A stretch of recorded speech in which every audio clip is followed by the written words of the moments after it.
Nurse Mara Hayes hit the emergency corridor wall with one hand still wrapped around the transfer chart, while Captain Elias Rourke stood over her in dress blues and said, "Everyone saw you cross a Marine order." The ER went silent. A row of veterans watched from wheelchairs near the glass doors, their faces tight with the old shame of being powerless in public. Dr. Keene lowered his eyes. The young orderly froze with a tray in her hands. Rourke snatched the chart from Mara, held it up like evidence, and told security to throw her out before she confused another ward. Mara did not cry. She only touched the faded gray patch sewn inside her scrub pocket. The one no hospital file explained. Then a red phone behind the nurse's desk began to ring, and the caller asked one question. "Is Nurse Hayes there?" Before this story unfolds, tell us where you're watching from in the comments. If stories about quiet service, forgotten veterans, and hidden courage matter to you, subscribe to The Quiet Medic. Some heroes never asked to be remembered, but they still deserve to be seen. The emergency corridor at St. Bartholomew Veterans Medical Center had been built wide enough for 2 gurneys to pass, but that afternoon it felt too narrow for one honest woman to stand. Nurse Mara Hayes stood between the trauma doors and the veteran ward elevator, both hands on a transfer chart marked with a red strip. Her hair was pinned beneath a plain navy surgical cap. Her scrubs were gray from a double shift. A thin line of fatigue sat under each eye, not from one bad night, but from years of learning not to flinch when someone more decorated, louder, or taller tried to make the truth feel small. Captain Elias Rourke blocked her path. He was a USMC Captain assigned to the base liaison office, sent to oversee the movement of a wounded senior officer from St. Bartholomew to a secure military facility across town. He had arrived with 2 Marines, a clipped voice, and the kind of confidence that made hospital staff step aside before he even asked. But Mara had not stepped aside. "Captain," she said quietly, "I need you to stop the transfer." Every face in the corridor turned. The ER had been restless all morning. The veteran ward upstairs was full. The ambulance bay was backed up, and a retired Marine named Thomas Vale had been waiting near the doors for his checkup when the base team came in. Vale sat in a wheelchair with a folded blanket over his knees and a weathered hand gripping the armrests. He watched Mara with the fixed attention of someone who had once heard her voice somewhere it should not have been. Rourke glanced at the chart in Mara's hand. "You are not on the command list." "No," Mara said. "I'm on the ward list." "That is not the same thing." "It is today." The words were soft, but they landed hard enough that the young orderly, Lena Ortiz, stopped breathing for a second. Lena was 22. New to the veterans wing, still learning which nurses could be questioned and which ones everyone quietly trusted. Nurse Hayes was the second kind. She moved slowly, listened longer than most doctors, and seemed to know which veteran needed lights dim, which one needed a chair near the wall, and which one would panic if anyone touched his shoulder from behind. Rourke had not been there long enough to know any of that. He only saw a civilian nurse standing the way of a military transfer. Dr. Marcus Keene, the attending surgeon, stepped forward with a folder tucked under his arm. "Mara, we have authorization." Mara looked at him. There was no anger in her face, only a controlled fear that made him uncomfortable. "Doctor, the transfer route on this chart is wrong." Rourke's jaw tightened. "Wrong, according to whom?" Mara held up the paper. "The elevator assignments, roof access, and convoy timing don't match." "They don't need to match for you. They need to match for the patient." A few veterans exchanged glances. A security guard near the vending machines shifted his weight. In the ER, nurses knew the sound of an argument becoming public. They also knew the danger of choosing the wrong side too soon. Rourke stepped closer. "The patient is a Marine colonel under military movement authority. You are a hospital nurse. Your job is to stabilize, document, and release. Mara's fingers tightened on the chart. "My job is to keep him alive." The corridor froze. Captain Rourke smiled without warmth.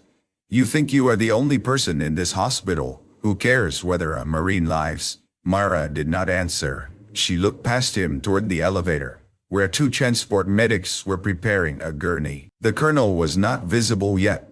He was still inside the control room beyond the trauma doors, waiting under monitor lights, and whispered instructions. Mara saw the details no one else seemed to care about. The wrong elevator, the wrong floor, the wrong timing, a number written in black ink beside the landing pad schedule that had made her stomach turn cold. Rourke saw her stare and snatched the chart from her hands. Lena gasped. "Mara," Dr. Keynes said, low in warning. Rourke flipped through the pages fast, pretending he understood what she had marked. Then he held the chart up for everyone to see. "This is what panic looks like," he announced. "A nurse finds numbers she doesn't understand and decides she can countermand a Marine transfer." Mara's cheek went pale, but her voice stayed even. "That chart came down from the base with an old routing code. Old codes are not your concern. This one is." "Why?" For the first time, Mara hesitated. The hesitation cost her. Rourke turned to the corridor. "You hear that? She cannot even explain herself." "I can explain," Mara said. "Then do it." Her eyes moved to the veterans watching. Thomas Vale's face had gone still. A retired army mechanic beside him lowered his head, as if he already knew this would end badly. In the doorway, a hospital administrator whispered into a phone, probably reporting that a civilian nurse was delaying military movement. Mara looked back at Rourke. "If I say it here," she said, "you will create a second problem." Rourke laughed once. "No, Nurse Hayes, you already created the first." He stepped close enough that his medals flashed under the fluorescent lights. "You are finished with this patient," he said. Security. The guard by the vending machines took a step forward, uncertain. Dr. Keene opened his mouth, then closed it. He trusted Mara more than he wanted to admit, but he also had signatures, orders, and a captain with authority standing in front of him. Mara saw the choice happen on his face. It wounded her more than Rourke's voice did. "Captain," she said one last time, "please look at the routing code." Rourke shoved the chart into Dr. Keene's chest and pointed down the hall. "Get her out." The words echoed. No one moved. Then Rourke grabbed Mara by the upper arm, not brutally, but publicly enough to turn humiliation into spectacle. He guided her backward toward the exit doors with the full force of a man who believed witnesses made him stronger. Mara stumbled once, caught herself, and did not resist. The corridor watched. Veterans watched. Nurses watched. Lena watched with tears gathering in her eyes, because the woman who had taught her how to speak gently to men haunted by war was now being treated like an intruder in her own ward. At the automatic doors, Rourke released her. "You are off the floor," he said. "If you come back near this transfer, I will have you removed from the building." Mara looked at him for a long moment. Then she reached into her scrub pocket and touched something hidden inside. A faded gray patch folded in half. The edge of it showed for only a second. Thomas Vale saw it. His hand tightened around the wheelchair armrest. Mara stepped through the doors into the cold ambulance bay. Behind her, Rourke turned back to the staff as if order had been restored. "Proceed," he said. But before the transport team could move, the red secure phone behind the nurse's desk began to ring. It was not the ordinary hospital line. It was mounted in a clear box used for disaster coordination and military liaison calls. Most staff had never heard it ring. Lena stared at it. Dr. Keene stared at it. Rourke's eyes narrowed. The charge nurse picked it up with a trembling hand. "St. Bartholomew emergency." A voice crackled through the receiver, calm and clipped. "This is Fort Halden War Room. We need Nurse Hayes on the line." The charge nurse looked toward the ambulance bay doors. Captain Roar's face changed. The phone crackled again. Confirm. Is Myra Hayes on site? For 3 full seconds, nobody in the corridor spoke. The secure phone remained pressed to the charge nurse's ear, its red cord stretched across the counter like a vein. Captain Rourke stood beneath the fluorescent lights with the expression of a man who had just watched a sealed door open in a room he thought he controlled. Dr. Keene lowered the chart and looked toward the ambulance bay doors. Lena Ortiz whispered, "They asked for her." The charge nurse covered the receiver with one hand. "Captain," Rourke stepped forward. "Tell them the transfer is proceeding under my authority." The charge nurse looked frightened. "They asked for Nurse Hayes, and I said tell them the transfer is proceeding." The charge nurse repeated the message into the phone, but her voice shook as she did. She listened for a moment, then went still. "What?" Rourke demanded. She held out the receiver. "They want you." Rourke took it sharply. "This is Captain Rourke." Everyone watched his posture change as the voice on the other end spoke. His shoulders stayed squared, but his mouth tightened. He turned slightly away from the staff, as if privacy could still be rescued from the scene. "No, sir," he said. She interfered with movement protocol. A pause. She refused to identify her authority. Another pause. Rourke's eyes moved to the chart in Dr. Keene's hands. "With respect, sir, she is a civilian nurse." The corridor seemed to inhale. Whatever the war room said next made Rourke stop speaking. Outside, in the ambulance bay, Myra Hayes stood beside a concrete pillar and let the cold air settle against her face. Ambulances idled in their lanes. Rain tapped softly against the metal awning. She could hear nothing clearly through the glass doors, only blurred movement and the muffled sound of the hospital continuing without her. She had been thrown out before, not from hospitals, not from corridors, from conversations, from reports, from rooms where men decided that a nurse's warning was emotion, until a uniform repeated as intelligence. She pressed her thumb against the patch in her pocket. It was gray, almost colorless now, with a tiny lantern stitched in thread so faded, it looked like a scar. Beneath the lantern were 3 letters. N7, Nightingale 7. She had not worn it in 12 years. She had not spoken the name in 10. She had promised a dying man she would not use what they had done to make herself important. She had promised another that the record could remain buried if burying it protected the families of those who never came home. But promises were not supposed to endanger living patients. The ambulance bay door opened. Lena slipped out, hugging her arms. "Nurse Hayes." Myra turned. "Myra, turn. You shouldn't be out here. They called for you." Myra closed her eyes briefly. "Who called?" "The war room at Fort Halden." The name made the rain sound louder. Lena stepped closer. "Captain Rourke told them you were interfering." Myra gave a tired half-smile that did not reach her eyes. "He isn't wrong. You were trying to stop a wrong transfer. Sometimes that looks the same from the outside." Inside the corridor, Rourke was still on the red phone. Dr. Keene stood behind him, rereading the chart with new attention. The veterans remained near the door, silent as chapel pews. Thomas Vale had not moved. He watched Myra through the glass. Then his eyes drifted down to her pocket. He remembered a voice in darkness, not her face, not at first. Faces had blurred together during that part of his life, but voices remained. A calm woman, counting breaths. A woman saying, "Stay with the lantern. Do not follow the noise." A woman who had called coordinates while men with more rank forgot how to speak. He had been younger then. So had she. Vale's hand trembled. "In the ambulance bay," Lena said. "What does N7 mean?" Myra's head turned sharply. Lena swallowed.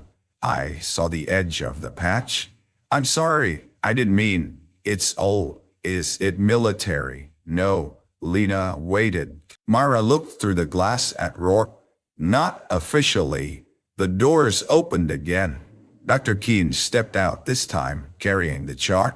He looked embarrassed before he looked concerned. Marmara, she did not answer. Keene stopped a few feet away.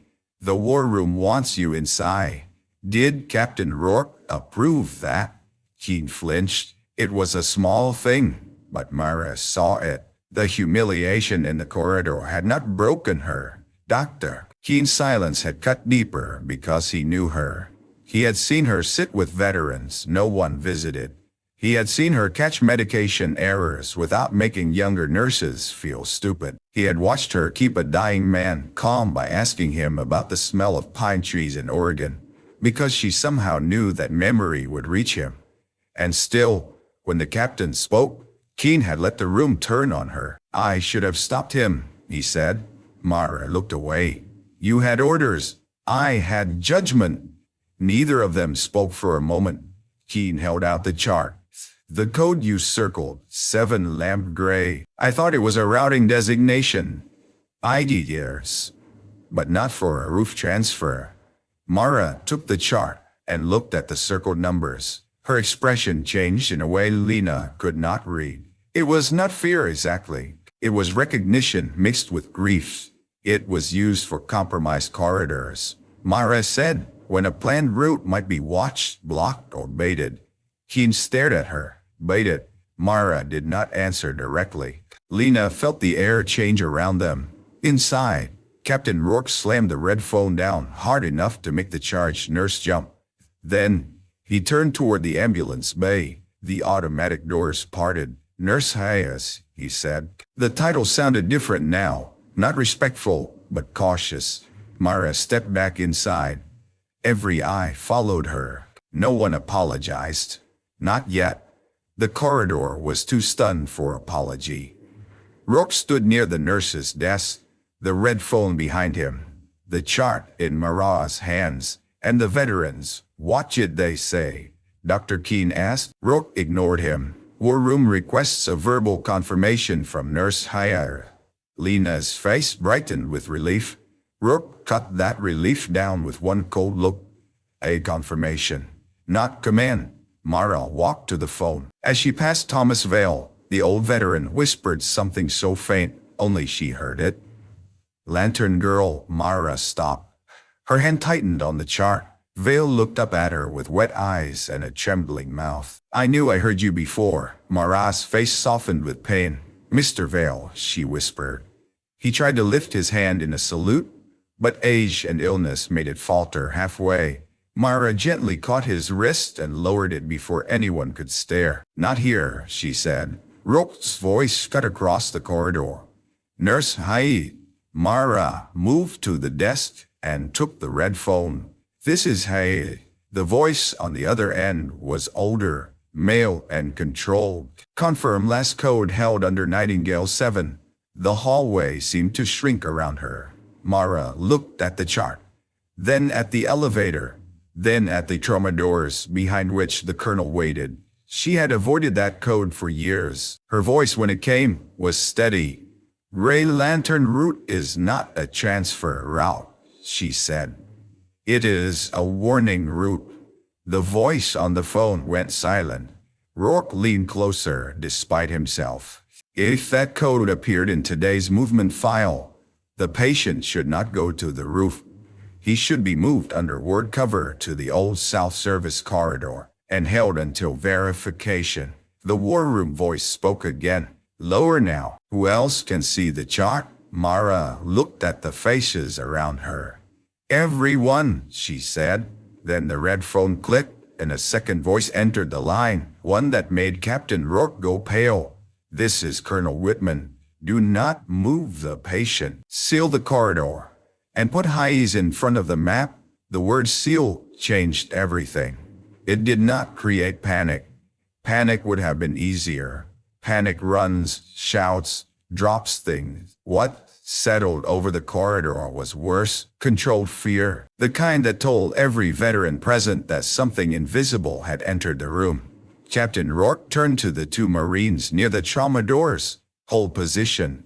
For the first time that day, no one argued with Mara. The charge nurse locked the side doors. Lena moved patients away from the main passage with gentle instructions. Dr. Keene ordered the transport medics to stand down. The gurney remained behind the trauma doors, untouched. Mara stood at the nurse's station with the red phone in her hand and the transfer chart spread beneath her palm. War Room 1's visual layout. Colonel Whitman said through the line, "Do you have the hospital emergency map?" Lena rushed to the disaster cabinet and pulled out a laminated floor plan. It had creases at the corners and coffee stains near the legend. She laid it beside the transfer chart. Mara studied both. Rourke hovered near her shoulder. "Colonel, Captain Rourke here. I can coordinate." Whitman's answer came clean and flat. "Captain, you will listen." The correction was not loud. It did not need to be. Rourke's face hardened. Mara did not look at him. She traced the marked transfer route with one finger. Trauma bay to service elevator to roof access to helipad. The cleanest route, the most exposed route. The route anyone would choose if they wanted speed, or if they wanted everyone to look up. She moved her finger to an older line on the hospital map, one almost hidden under a faded renovation mark. "South Service Corridor still connects to the Veterans Ward basement?" she asked. Dr. Keene leaned in. "Yeah, mostly storage now. Mostly. Laundry access, oxygen, maintenance, Old Chapel Passage." Mare looked at Lena. "Are the basement cameras working?" Lena blinked. "I don't know," the charge nurse answered. "Maintenance said 2 are down near the chapel hall." Mara's mouth tightened. Rourke folded his arms. "That proves nothing." Mara looked up at him for the first time since returning inside. "No, it proves someone chose a route with bad eyes below and too many eyes above." The veterans heard her. Though did the staff. Thomas Vale shut his eyes as if a long buried sound had returned. Colonel Whitman spoke through the phone. "Hey, explain your writ." Mara's hand rested on the map. "The transfer file carries Gray Lantern language. That code was never supposed to appear in routine movement. If it appears without authorization, it usually means one of two things. Either someone copied from an old protected file without understanding what they copied, or someone wanted a specific person to recognize it." Rourke said, Mara looked at him. "Or a call for help." The corridor absorbed that. Dr. Keene's voice was quiet. "Who would be calling?" Mara did not answer. Her eyes moved toward the trauma doors. The patient behind them was Colonel Daniel Ainsworth, though few staff had been told his name. He had been brought in under limited disclosure after a convoy accident near the base perimeter. He was stable enough for transfer, but not strong enough for mistakes. The official plan said he needed higher security. Mara's markings said the plan itself might be the danger. Colonel Whitman said, "Hey, did Ainsworth speak to you?" "No." "Did he pass anything?" "No." "Then how did you catch it?" Mara looked at the chart. "Because I wrote the original Gray Lantern word protocol." Captain Rourke stared at her. Dr. Keene turned slowly. Lena's lip parted. Mara wished the sentence could be taken back the moment it entered the air. Not because it was untrue, but because truth, once spoken in public, always asks for more. Rourke's voice lowered. "You wrote a military movement protocol." Mara folded the edge of the map flat. "No. I wrote a patient survival protocol that the military used after they ran out of better options." The words were not proud. They were tired. Colonel Whitman did not let the corridor linger in awe. "Hayes, we need the old sequence." Mara's body went still. "No," she said. Every head turned again. Rourke almost smiled as if her refusal restored the hierarchy he understood. "Colonel, she is refusing a war room request." Mara's eyes stayed on the phone. "I'm refusing to say it in an open corridor." Whitman paused. "Understood." Rourke's smile vanished. Whitman continued. Who is present? Mara listed them. Captain Rourke, Dr. Keene, charge nurse, one orderly, two Marines, several veterans, awaiting care. Thomas Vale lifted his head. Mara's voice softened. And Thomas Vale, there was a longer silence on the line. When Colonel Whitman spoke again, his tone had changed. Vale from Cheshire Station. The name was not supposed to mean anything inside a civilian hospital in Maryland, but it struck Thomas Vale like a hand against the chest. He opened his eyes. Mara stared at the phone. You know him? Dr. Keene asked. Whitman answered before Mara could. Anyone who came out of Cheshire alive knows the name Vale. Thomas Vale began to cry without sound. Lena moved toward him, but Mara lifted one hand gently, asking her to wait. Some moments needed witnesses more than comfort. Rourke looked from Vale to Mara. Confusion had begun to crack his certainty. What is Cheshire? He asked. No one answered him. Mara looked down at the map again, because maps were easier than memories. Cheshire Station had not been a famous battle. Famous battles received documentaries, plaques, and speeches. Cheshire had been a field medical outpost that vanished from public language under the weight of classification, embarrassment, and politics. Men had been brought in under wrong names. Nurses had been listed as contractors. Reports had been sealed because the route failure that caused the disaster would have ruined careers still rising. Mara had been 29, not a commander, not a soldier, a trauma nurse attached to a humanitarian stabilization team. For 11 hours, while radios failed and officers contradicted one another, she had moved patients through dark service passages using lantern signals, hand-drawn maps, and a voice calm enough for frightened men to obey. Nightingale 7 had not been a rank. It had been the last voice working. Colonel Whitman said, Hayes, we have a possible compromise in the current movement file. We need to know whether the old extraction sequence was copied cleanly or altered. Mara glanced at the veterans, at Lena, at Dr. Keene, who now looked ashamed in a way that would follow him home. I need a private room, Rourke said.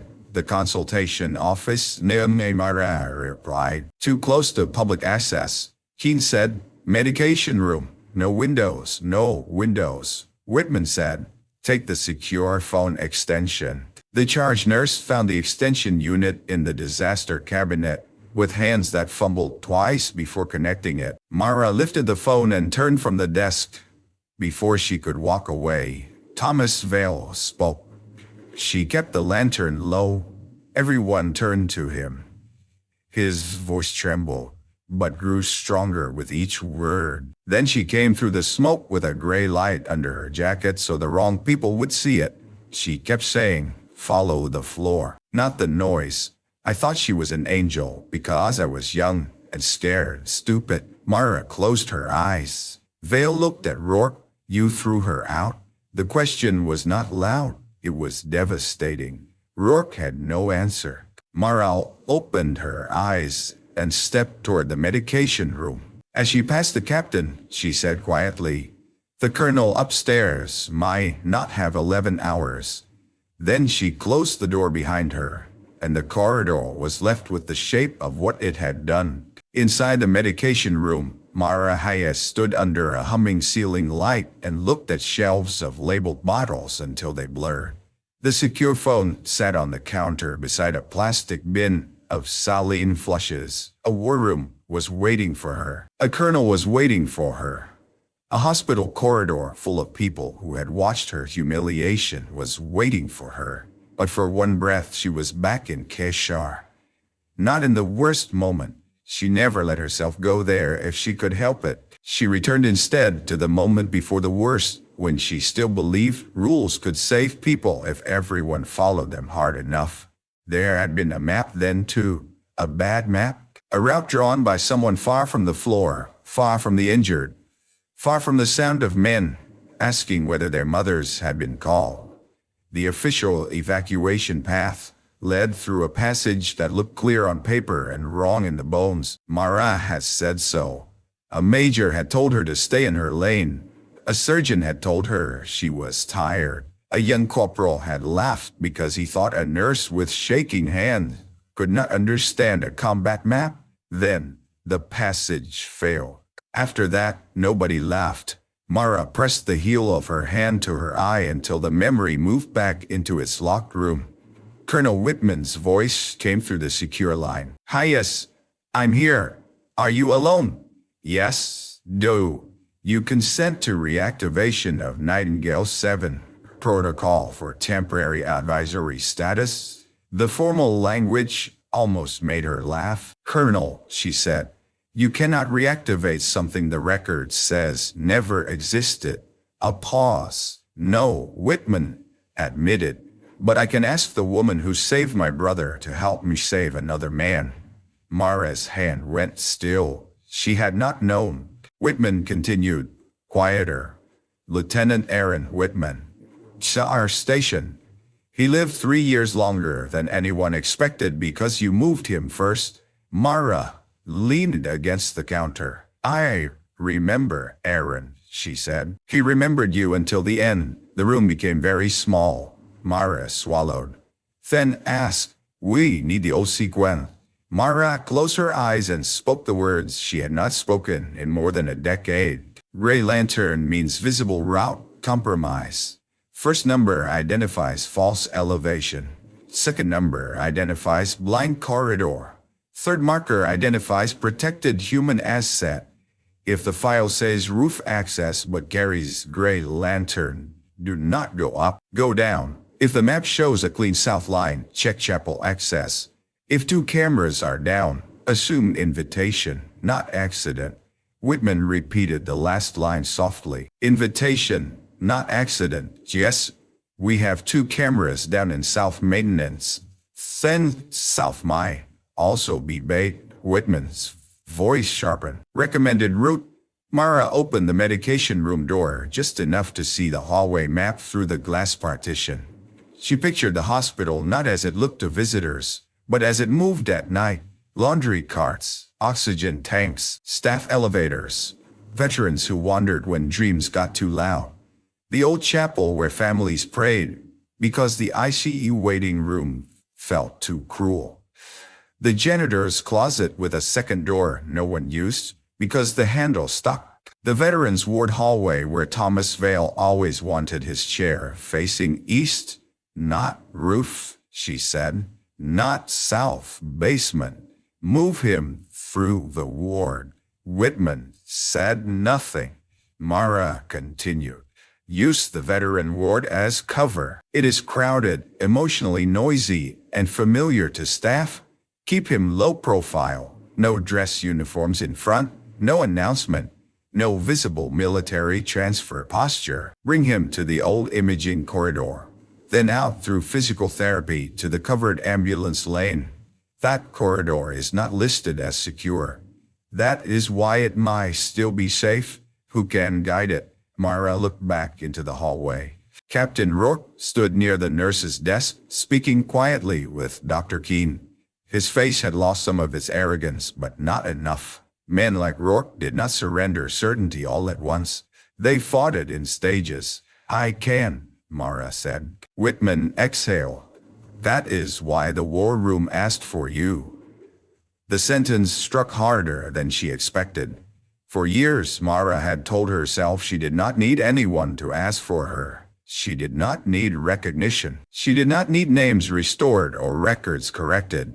She had a ward, patients, routines, and a life small enough not to reopen old wounds. But outside the medication room, a patient was in danger because someone had reached into a buried past and pulled out a code with her fingerprints on it. "Colonel," she said, "before I guide anything, I need to know how this code entered the transfer file. We are tracing. That is not enough. It is what I have." "Then hear what I have. If the code was copied from old Keshar files, the person had access to sealed medical movement records. If it was sent to get my attention, the sender knew I worked this ward. Either way, The patient cannot be the only target. Whitman was silent for a beat. You think they wanted you involved? I think they wanted to know whether I would still speak. Outside, Rook looked toward the medication room door. Whitman said, "Would you?" Mara's gaze moved to Thomas Vale. He sat in his wheelchair surrounded by men who had once carried rifles and now carried pill bottles, hearing aids, folded appointment slips, and the invisible weight of being thanked in public but ignored in pain. "Yes," she said. For them. She opened the medication room door. The corridor turned toward her. Captain Rourke stepped forward, but this time he stopped at a respectful distance. Not because he respected her yet, because the war room did. Mara handed the secure phone to Dr. Keene. "Colonel Whitman wants the patient held. No roof movement. No south basement. We move through the ward when he confirms external cover." Rourke frowned. "Through the veteran ward? That exposes him to civilians." Mara looked at the old men in wheelchairs, the amputee with a cane near the vending machines, the retired corpsman leaning against the wall with his arms crossed. "Captain," she said, "those civilians have survived more bad routes than your transfer team has planned." A sound moved through the corridor. Not applause, not approval, something deeper, a wounded dignity shifting in its chair. Rourke's face colored. "You expect me to accept tactical guidance from a nurse?" Thomas Vale spoke before Mara could. "You accepted bad guidance from a chart?" Rourke turned. Vale's hands trembled, but his eyes were clear. "I may try the nurse." Dr. Keene looked down. Lena hid a small, fierce smile. The red phone crackled in Keene's hand. He lifted it, listened, then looked at Mara. "War room confirms," he said. "They're asking you to lead the internal movement." Rourke's pride made one last stand. "She has no command authority over Marines." Mara's answer was quiet. "I do not need command authority to know where the floor creaks." No one laughed. Then Colonel Whitman's voice came through the speaker, loud enough for everyone to hear. "Captain Rourke, Nurse Hayes has operational advisory authority for this movement. You will not remove her again." The corridor went completely still. Rourke stared at the phone. Mara looked away. Because public vindication can feel too much like public pain when it arrives late. Then the trauma doors opened. A transport medic stepped out, pale. "Dr. Keene," he said. "Colonel Ainsworth is awake." Mara turned. The medic looked directly at her. "He's asking for the lantern, nurse." No one in the corridor moved at first, as if the words had struck the air and stayed there. "The lantern, nurse." Captain Rourke looked at Mara with an expression that could no longer decide what to reject. Dr. Keene's grip tightened around the phone. Lena's eyes filled again, but this time not from fear. Thomas Vale bowed his head and whispered something that sounded like a prayer. Mara did not let herself tremble. "Is he stable?" she asked. The transport medic nodded. "Awake, weak, but oriented." Who heard him say it? Everyone in the room. That mattered. Mara hated that it mattered, but it did. A truth heard by one person could be dismissed as confusion. A truth heard by a room became harder to bury. She walked toward the trauma doors. Rourke stepped instinctively as if to follow, then stopped. He was not used to waiting behind someone he had just humiliated. Mara noticed. "Captain," she said, "you should come." His eyes flicked to hers. "If he asks questions," she continued, "he needs to see the chain of command did not abandon him." The mercy of it hit him harder than accusation would have. Rourke followed. Inside the trauma room, the lights had been dimmed. Colonel Daniel Ainsworth lay propped slightly beneath a hospital blanket, pale with exhaustion, but alert enough that his eyes moved as soon as Mara entered. He was in his late 50s, the kind of man whose authority remained visible even when he could not stand. Dr. Keene entered behind them. Lena stayed outside the doorway, close enough to help if called. far enough not to crowd. Ainsworth stared at Mara. For a long moment neither spoke. Then the colonel whispered, "Nightingale 7. Mara moved to his bedside. Colonel Ainsworth. Rourke's face tightened at the name. Ainsworth's eyes shifted to him. "Captain, sir," Rourke said, stepping forward. "We have delayed transfer pending confirmation." Ainsworth gave the smallest nod. "Good." The single word struck Rourke like a verdict. Mara leaned closer. "Colonel, did you place Ray Lantern in the movement file?" Ainsworth's breathing remained steady, but his eyes sharpened. "No. Do you know who did?" His gaze moved toward the ceiling. "Oh, that," he whispered. Mara felt cold move through her. "Doctor?" Keene asked. "Colonel." Ainsworth looked back at Mara. "I saw the route sheet before they loaded me. Roof access, south blind, same structure. I knew if anyone still remembered, it would be you." Mara shook her head slightly. "But you didn't send it." "No." "Then who knew you knew?" Ainsworth closed his eyes briefly. "Too many ghosts," Rourke said. "Sir, with respect." Ainsworth opened his eyes. There was pain in them now, and something heavier than pain.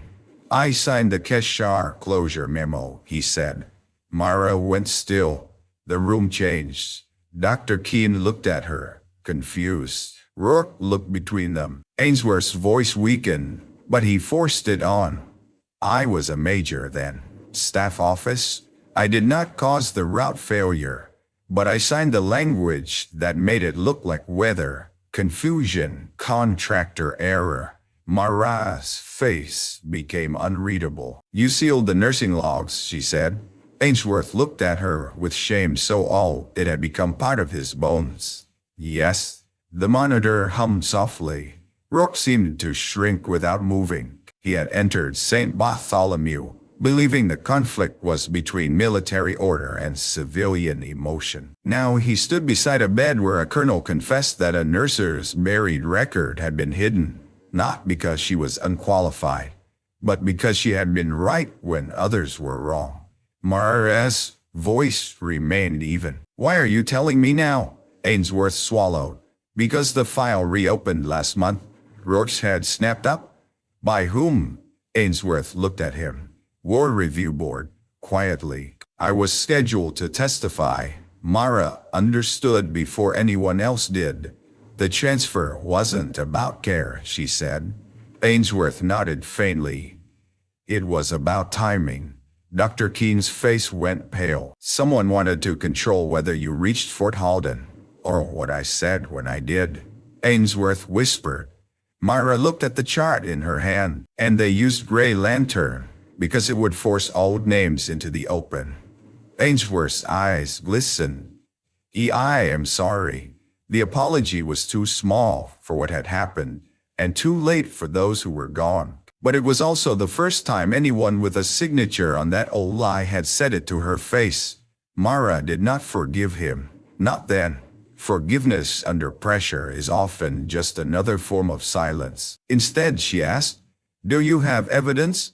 Ainsworth moved his fingers weakly toward his personal effects bag on the chair. Rourke picked it up carefully and looked to Mara for permission without realizing he had done so. She nodded. Inside was a folded envelope, sealed with medical tape. Rourke handed it to her. Her name was written across the front in unsteady block letters.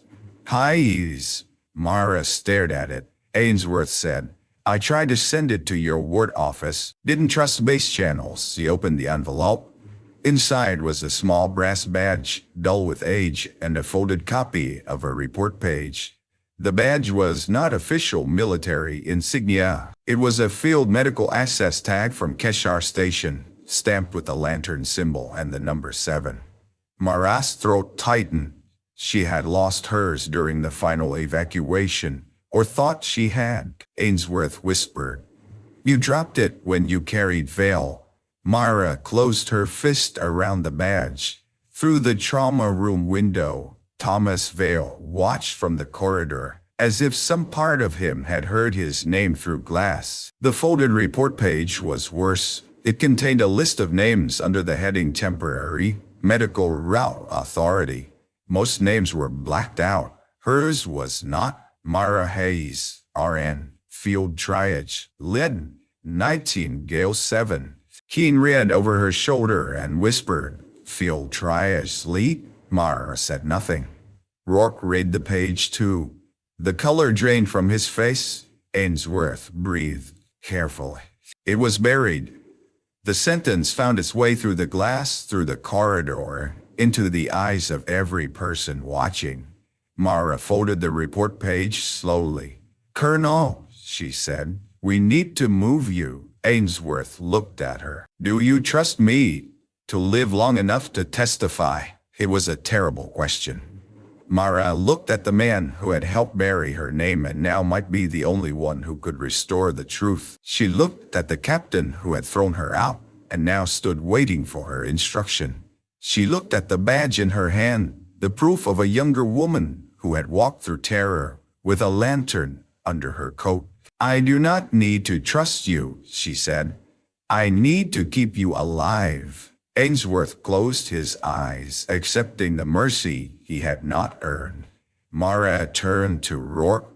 We move in 7 minutes. No roof, no south. Ward cover, imaging corridor, physical therapy exit. Rourke nodded once.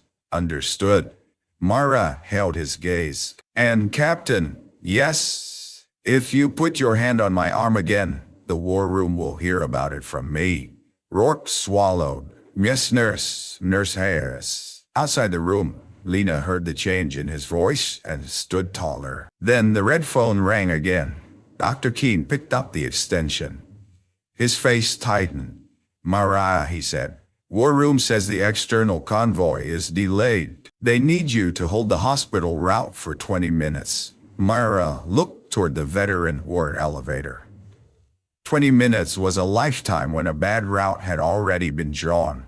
20 minutes in a hospital can disappear inside routine. A medication pass, a family update, a discharge signature, a veteran asking for his glasses, a monitor alarm that turns out to be a loose lead. The quiet, endless labor of keeping fear from becoming the loudest thing in the room. But 20 minutes under threat becomes something else entirely. Mara Hayes stood at the center of the emergency corridor with the old brass badge in her pocket and the hospital map laid flat across the nurse's station. Captain Rourke stood across from her, no longer blocking her, no longer pointing, no longer performing certainty for witnesses. Dr. Keene watched the trauma doors. Lena stood near the veteran ward elevator, ready to signal when the path cleared. Thomas Vale remained in his wheelchair. Mara had asked him to move back twice. He refused both times. I followed you once, he said. I can sit here now. She did not argue a third time. The plan was simple, because good emergency plans had to be. Colonel Ainsworth would be moved without uniform display, covered as a routine internal transfer. Rourke's Marines would remove visible markers and walk behind. Dr. Head, Dr. Keene would accompany as medical authority. Lena would clear small obstacles, doors, carts, questions. Mara would guide. The veterans would do what veterans had always done when one of their own needed passage. They would become the room, not a wall, not a crowd, just enough human presence to make the movement ordinary. The old man understood without speeches. One adjusted his cap and rolled slowly toward the vending machine. Another asked loudly for help finding radiology. A third began, telling Lena a story about losing his hearing aid, though it sat plainly in his shirt pocket. Their movements created a living screen, gentle and harmless, the kind no suspicious observer could challenge without looking cruel. Rourke watched them with dawning comprehension. Mara saw his face. They have been ignored in this building for years, she said quietly. Today, that makes them powerful. Rourke looked ashamed again. But this time he did not defend himself. Mara, Dr. Keene called softly. The trauma doors opened. Colonel Ainsworth emerged on a gurney beneath a plain hospital blanket. No flags, no escort posture, no dramatic urgency. Just an older patient being moved by a team that suddenly understood silence. Myra walked beside the gurney. As they approached the veteran ward elevator, Thomas Vale lifted his hand. This time he did not try to salute. He placed 2 fingers gently over his heart. Ainsworth saw him. Recognition passed between the men like a letter delivered decades late. Vale, Ainsworth whispered. Vale's jaw tightened. Major! The old rank landed like an accusation. Ainsworth closed his eyes. I'm sorry. Vale looked at Myra, not Ainsworth. She got me out, he said. You wrote me down as misrouted. Ainsworth opened his eyes, wet with humiliation. Ace! Rourke looked down. Dr. Keene stared at the floor. Myra wanted to move. The route mattered. The timing mattered. But this mattered too. Some truths, once risen, must be allowed to stand in the room long enough for the living to see them. Vale leaned closer in his chair. Did you bury her name too? Ainsworth answered without hiding. Yes. The corridor became painfully quiet. Myra whispered, Mr. Vale. But Vale was not finished. All these years, I thought I dreamed a lantern. Thought pain made me invent a woman brave enough to come back when everyone else ran out of orders. He looked at Ainsworth. You let her carry that alone. Ainsworth's face broke. Yes, he said. I did. Myra's hands tightened on the gurney rail. Rourke watched her. He expected anger. Maybe he even hoped for it, because anger would give him a familiar shape to respond to. But Myra did not rage. She absorbed the confession with a stillness that made everyone around her feel the weight of the years. Then she said, We move. The elevator opened. Lena stepped in first, checked the corners, then nodded. The gurney rolled inside. Rourke, Keene, and 1 medic followed. Myra stayed closest to the door. As the elevator descended 1 floor toward the old imaging corridor, the lights flickered. Only once, but Myra's head lifted immediately. Rourke noticed. Problem. Maybe. The elevator doors opened onto a quieter hall, lined with framed photographs of hospital donors and outdated wellness posters. The air smelled faintly of floor wax and old paper. At the far end, the imaging corridor curved left toward physical therapy. Lena stepped out, then stopped. A maintenance cart sat halfway down the hall. Myra had worked St. Bartholomew long enough to know where carts belonged. That one did not belong there. Back, she said. Rourke's hand moved toward his radio, then paused, waiting. Myra pointed to a side door. Oh, staff lounge, Dr. Keene whispered. It's locked. It sticks. It doesn't lock. Lena hurried to it, pushed hard with her shoulder, and the door opened with a dull scrape. They moved the gurney inside just as 2 men in maintenance jackets appeared at the far corner. No confrontation, no chase, no violence, just 2 figures stopping when they saw the empty corridor, then turning away too quickly. Rourke's face hardened. I'll send my Marines. Myra shook her head. No, if they are watching for military response, do not give them one. They might be part of the compromise. Then, let the war room trace them. Our job is the patient. He hated it, but he listened. Inside the old staff lounge, dust lined the windowsill. A broken microwave sat unplugged on a counter. Someone had left a paper Christmas decoration taped to a cabinet years ago, faded now to nearly white. Ainsworth breathed slowly on the gurney. Myra checked his pulse with 2 fingers. Still with us, Colonel. He looked at her.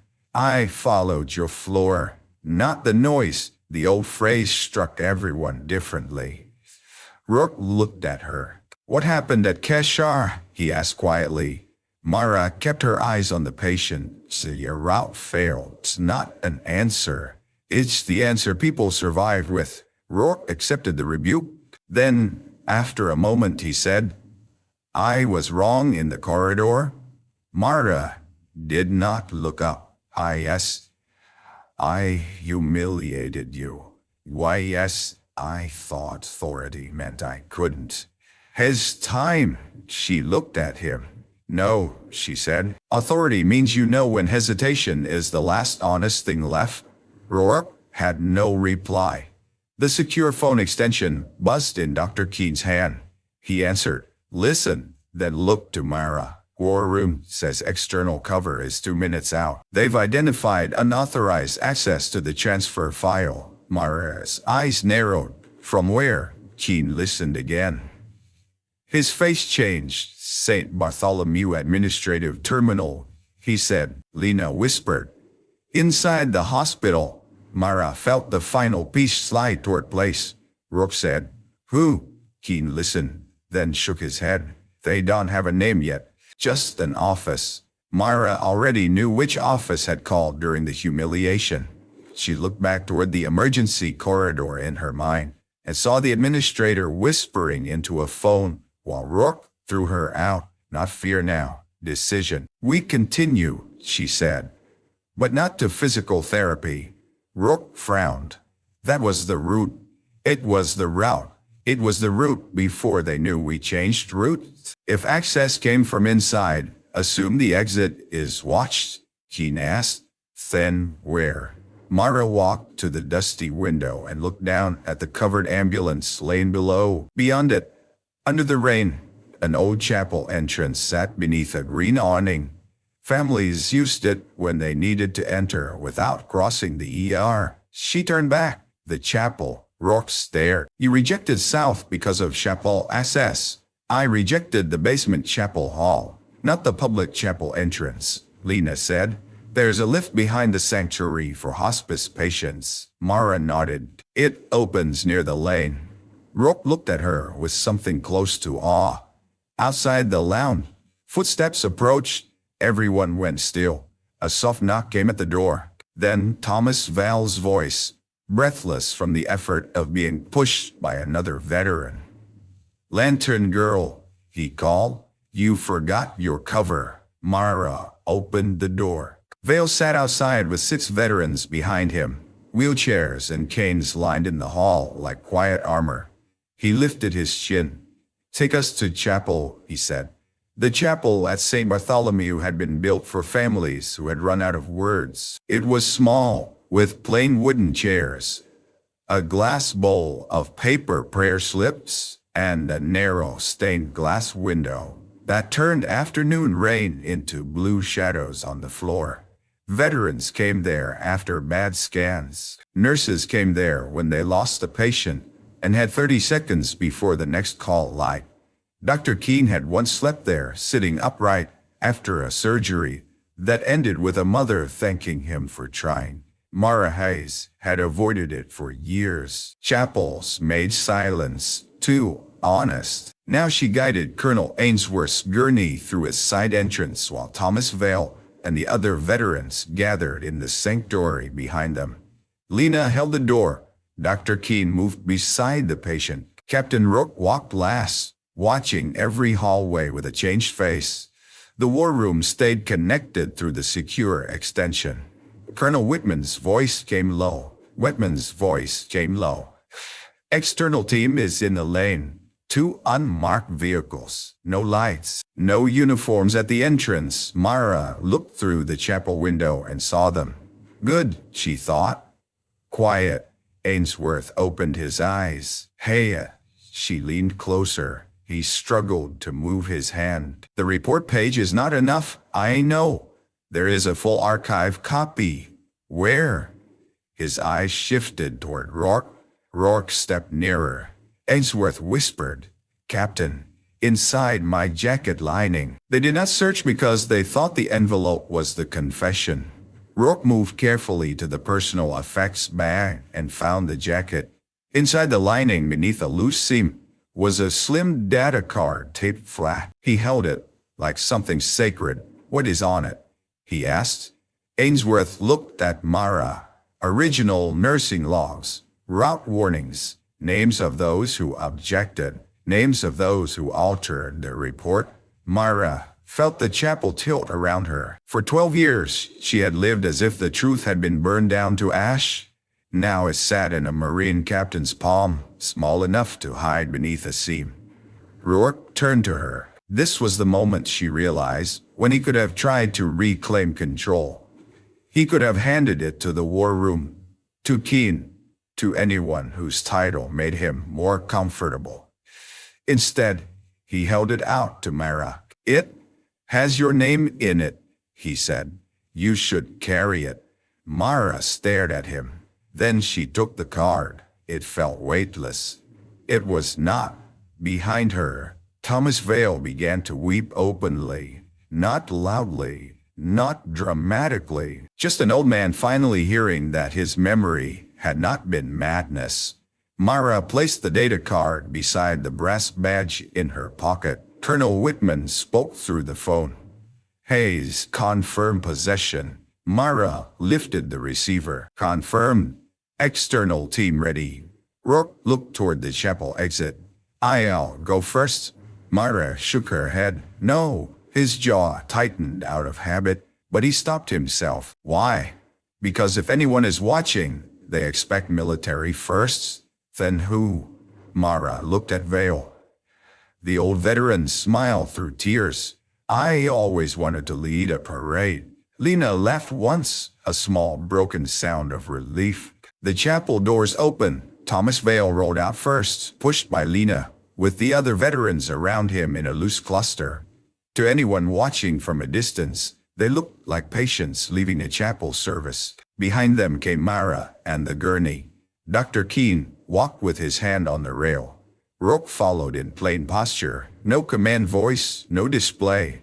Rain whispered beyond the awning.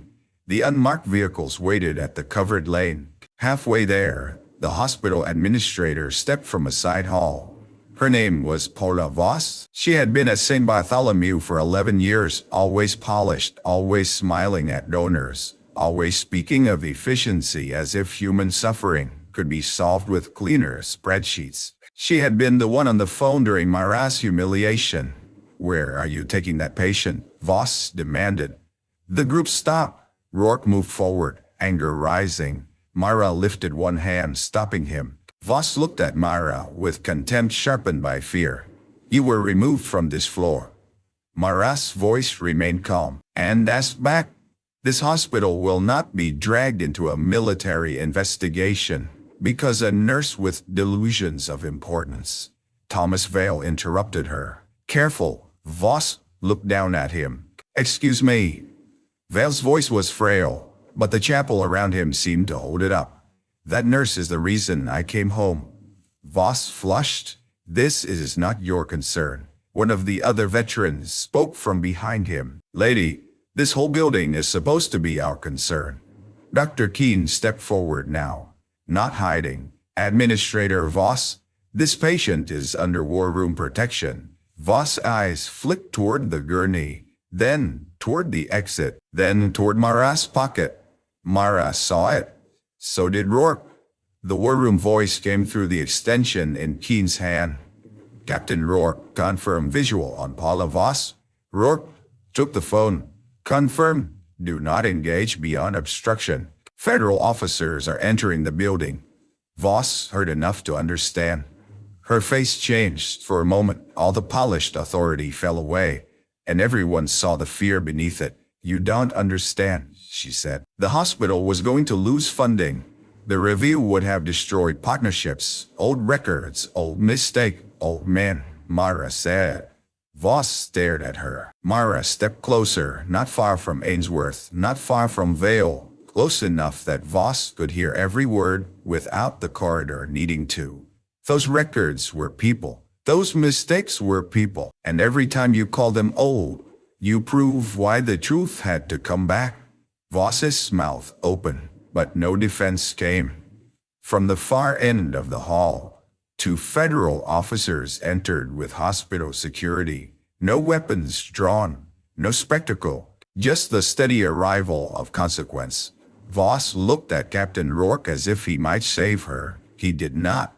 Instead, he stepped aside so the officers could pass. For Mara, That was the apology more than any words.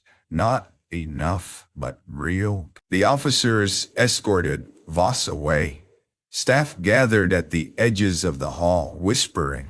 The same corridor that had watched Myra thrown out now watched the person who helped compromise the file lose the protection of title. But Myra did not linger. Move, she said. They reached the ambulance lane.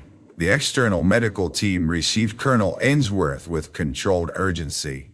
Rourke handed over the updated route sheet. Dr. Keene gave the medical summary. Lena stood near the veterans, wiping her face with her sleeve. Ainsworth turned his head toward Myra before they loaded him. Hey, she came close. His voice was barely above rain. I will testify. Myra looked at him for a long time. Lie first, she said. He almost smiled, still giving orders without authority. No, Rourke said quietly behind her. She has authority. Myra turned. Captain Rourke stood in the rain, no longer protected by the brightness of the corridor. He looked younger somehow, or simply less certain, which in some men is the beginning of becoming human.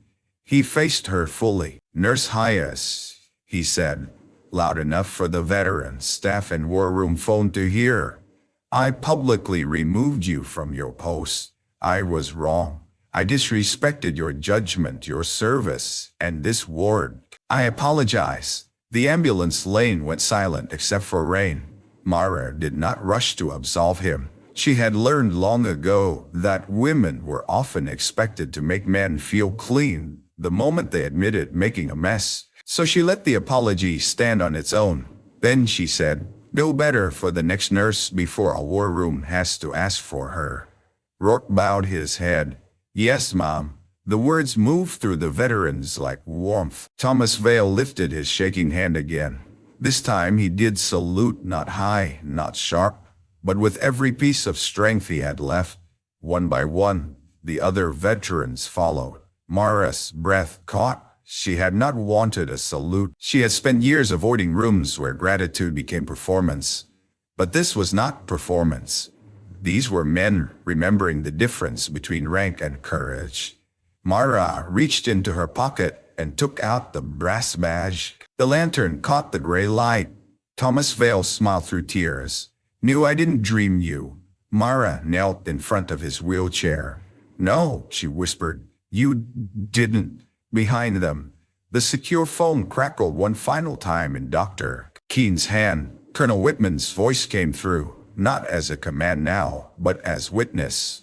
War room to St. Bartholomew. Record will reflect that Nurse Myra Hayes identified the compromised route, protected the patient, recovered sealed evidence, and led successful internal movement. Her advisory status is acknowledged. The sentence could not return the years. It could not unwrite the humiliation. It could not bring back those whose names were still hidden behind black ink.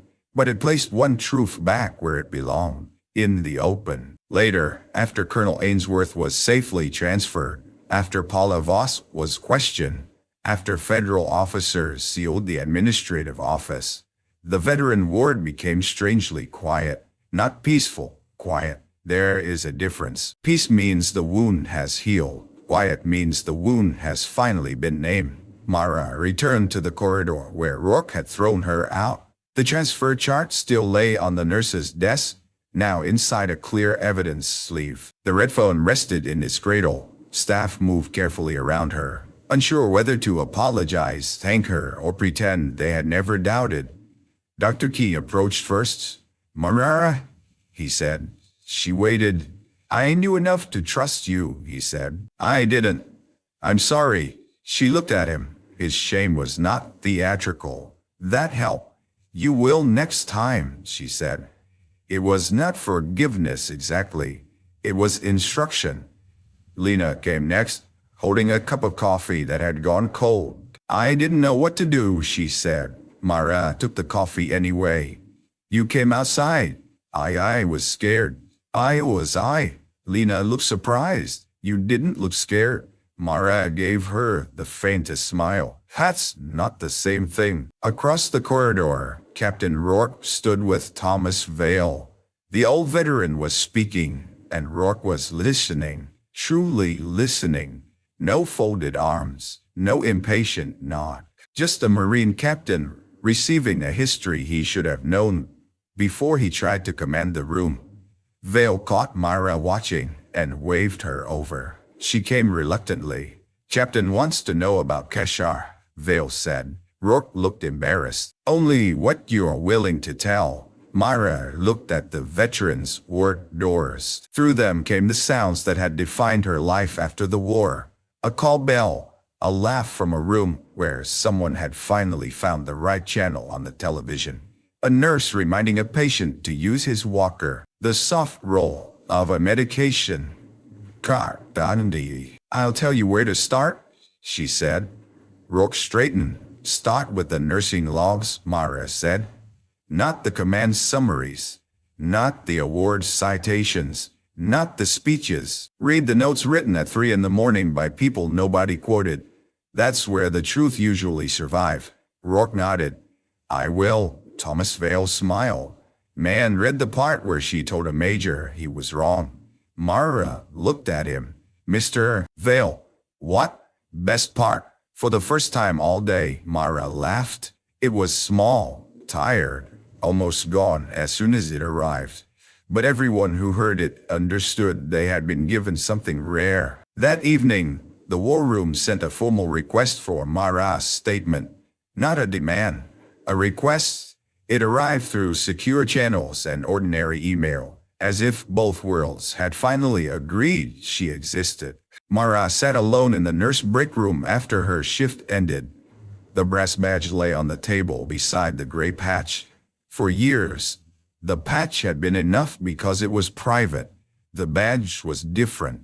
It asked to be seen. She opened the statement form. The first question asked for her name and role. Mara stared at the blank space. Then she typed, Mara Hayes, registered nurse, veteran ward, former field triage lead, Nightingale 7. Her hands trembled after she wrote it.